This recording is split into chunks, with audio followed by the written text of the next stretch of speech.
सोचिए 56 किलोमीटर की जगह में 24 करोड़ लोग एक छोटा सा शहर बना के रह रहे हैं। अब अंदाजा लगाइए कहां हो सकता है। ऐसा होना सिर्फ हमारे हिंदू धर्म में ही मुमकिन है। मैं एक ऐसी प्रथा की बात कर रहा हूं जिसने 2019 में दुनिया की सबसे बड़ी रिलीजियस गैदरिंग होने का रिकॉर्ड बनाया और अपना नाम Guinness book of world records में दर्ज किया।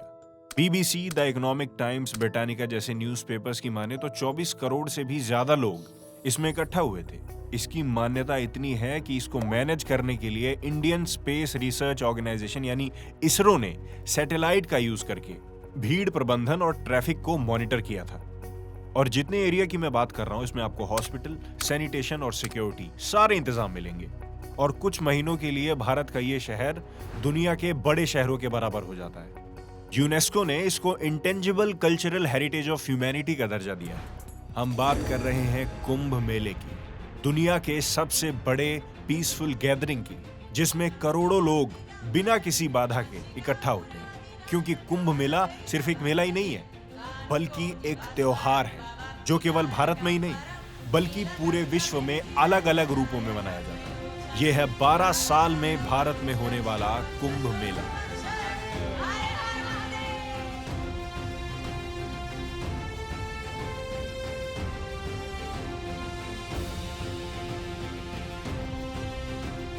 लेकिन सवाल यह है कि इतने करोड़ों लोगों के पाप सिर्फ एक डुबकी मारने से ही धुल जाते हैं। ये एक सिर्फ मान्यता है या कुंभ के पीछे कोई एक अनसुनी कहानी है?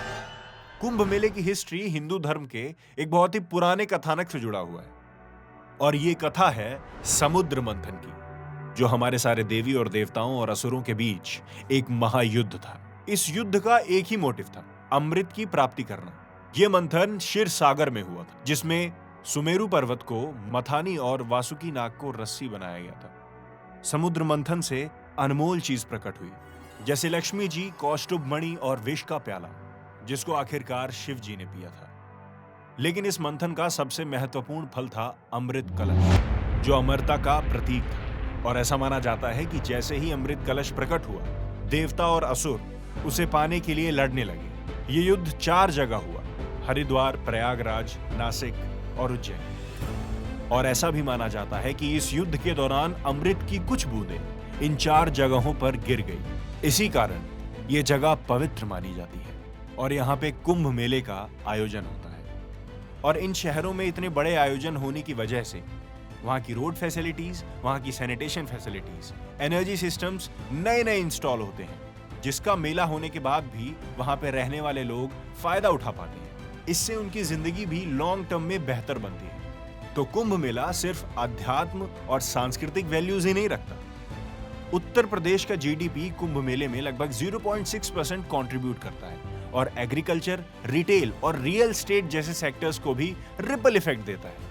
अब अगर ऐसा है कि वहां पे जाने वाले श्रद्धालुओं को जो छोटी छोटी दिक्कतें आएंगी, जैसे कि एटीएम्स लगा दिए गए हैं जिससे सारे पिलग्रिम्स की फाइनेंशियल नीड्स, जो आर्थिक समस्याएं हैं, वो पूरी हो चुकी हैं। इससे ये पता चलता है कि कुंभ मेला एक बहुत बड़ा उदाहरण है किस चीज का, कि कैसे प्राचीन ट्रेडिशंस मॉडर्न इकोनॉमिक और सोशल ग्रोथ के लिए इतना बड़ा ब्लूप्रिंट बन सकती है। तो आशा करता हूं कि 2025 को और भी स्पेशल बनाने के लिए आप कुंभ मेला जरूर जाएंगे।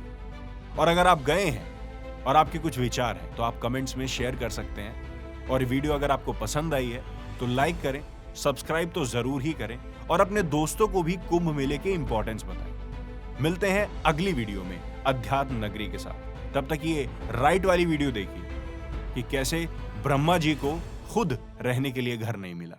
जय महाकाल।